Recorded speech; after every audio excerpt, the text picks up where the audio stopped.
Good morning, you guys. Good morning. Good morning, and welcome to the First Cap. The First Cap. My name is Sonia McCullough Lockridge, and I enjoy to have my first cup of coffee with you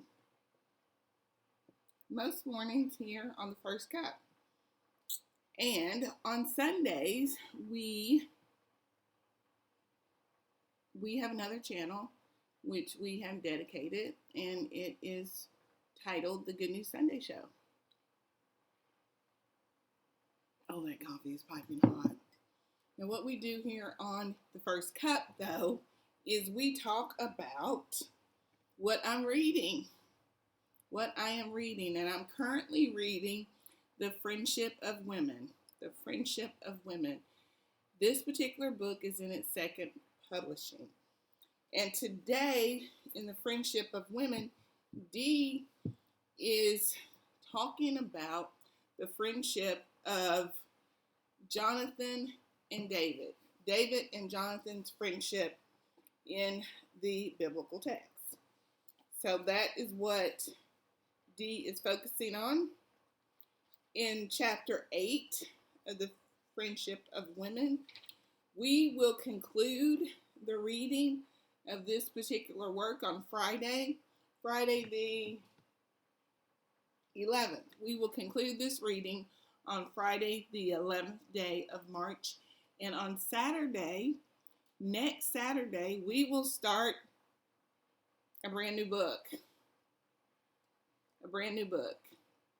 So it looks like at the pace we're going, we could potentially read 2 books a month for the calendar year of 2022.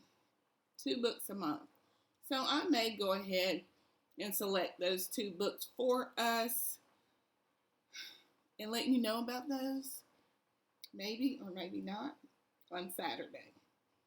But because we want you to buy the book and we want you to understand that the message is referenced in Scripture, we mainly focus on the biblical text here on the First Cup.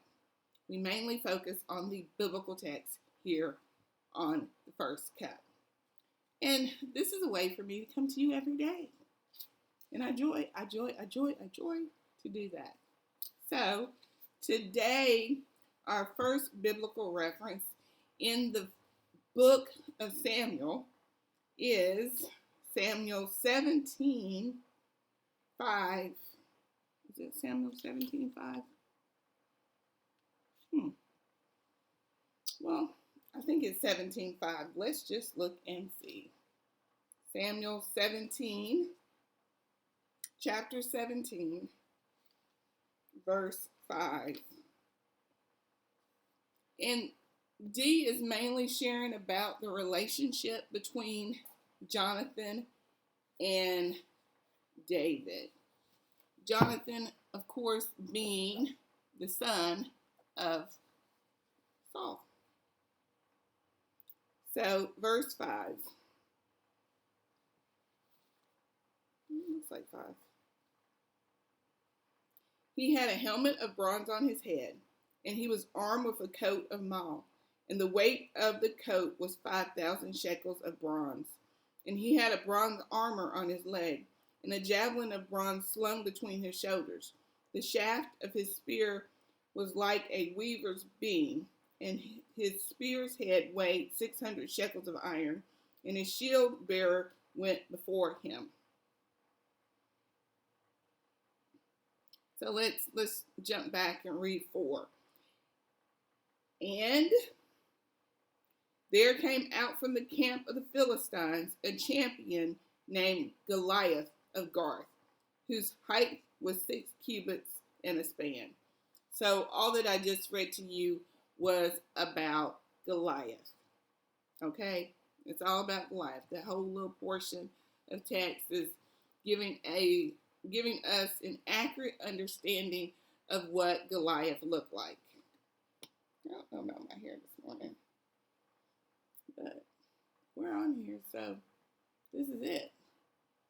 Anyway, it's a Saturday, so Saturday. So, I told y'all yesterday that I I basically do not do hair. But it's kind of distracting when you're looking at your camera and you're realizing that your hair may not look the way that it ought to today. So, anyway, we press forward, we press forward. Samuel 18, 1 through 4. Samuel 18, 1 through 4.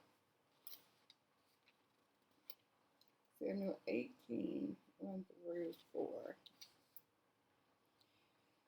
As soon as he had finished speaking to Saul, the soul of Jonathan was knit to the soul of David. And Jonathan loved him as his own soul. And Saul took him that day and would not let him return to his father's house. Then Jonathan made a covenant with David because he loved him as his own soul. And Jonathan stripped himself of the robe that was on him and gave it to David, and his armor, and even his sword, and his bow, and his belt.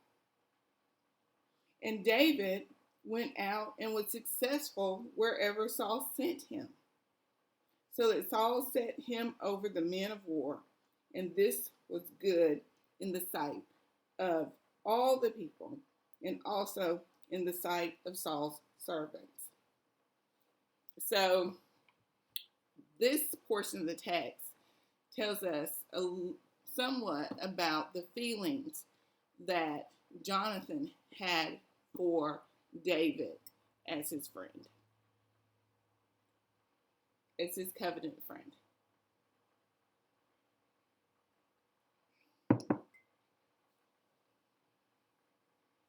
So let's move on to 1 Samuel 23.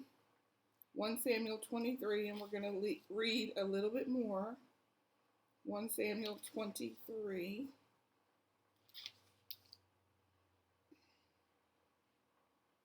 And we're going to start around verse 16. We may not start at verse 16, but around verse 16. And actually, it looks like we're going to start in verse 15. We'll start in verse 15 and we'll read through. David saw that Saul had come out to seek his life. David was in the wilderness of Zephath at Horesh. And Jonathan, Saul's son, rose and went to David at Horesh and strengthened his hand in God. And he said to him, "Do not fear, for the hand of Saul my father shall not find you. You shall be king over Israel, and I shall be next to you. Saul my father also knows this." And the two of them made a covenant before the Lord. David remained at Horesh, and Jonathan went home. So this is how, in this portion of the text, Jonathan encourages his covenant brother, David, King David, who would go on to be King David. So this is what we are understanding today, and we are learning today about friendship and the friendship between Jonathan and David. Now, the thing that we can't forget, the thing that we cannot forget about this friendship is there was an underlying tension at all times. An underlying tension at all times because Jonathan's dad, Saul, sought David for a good length of time. So Jonathan was protective of David, and Jonathan's dad was the one who sought after David, was David's stalker. So we have to understand the complexity of this particular relationship And we have to understand the devotion, the Lord-led devotion of Jonathan in regards to this particular relationship that he had with David. It superseded his relationship with his dad, with his very own earthly father. His relationship with David superseded and had more priority than his relationship with his dad Saul. And this is because of the Lord's hand in this relationship. And I said all that to say there are points in time in our lives where the Lord will put us in a relationship that may supersede or take priority over that of our very own family. Because this is what happens here with the three: Saul, the son of Saul, Jonathan, and the giant slayer, David. Okay? So that is all I have for us today. Tomorrow we will be on chapter 9 of the Friendship of Women. And this particular book has 13 chapters, which we will conclude chapter 13 on Friday. And I look forward and I joy to come to you in this fashion. And I thank you very, very, very much for watching and listening as we read books, in particular, nonfiction Christian books, and we chat about them while we drink coffee.